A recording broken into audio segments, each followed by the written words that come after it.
Hello viewers, আসসালামু আলাইকুম। আজকে আমরা আলোচনা করব তথ্য ও যোগাযোগ প্রযুক্তির ব্যবহার লিখো। দৈনন্দিন জীবনে তথ্য ও প্রযুক্তির নানামুখী ব্যবহার রয়েছে।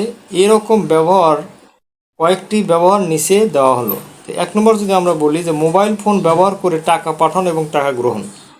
তাহলে আমরা যদি কোথাও টাকা পাঠাতে যাই তাহলে কিন্তু আমরা ইন্টারনেটের মাধ্যমে টাকা পাঠাই, অথবা কোনো জায়গা থেকে টাকা আমাদেরকে পাঠালে আমরা সেই টাকা পেয়ে যাই।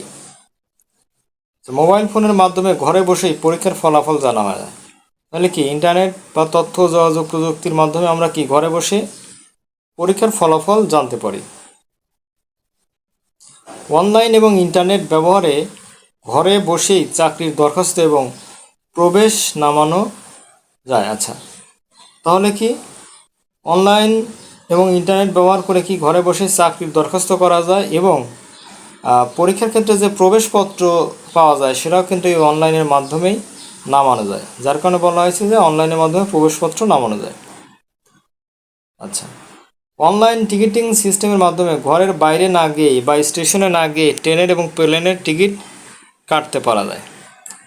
তো আমি কিন্তু সাধারণত ট্রেনের টিকিট কেটে থাকি সবসময় অনলাইনে মোবাইলের মাধ্যমে।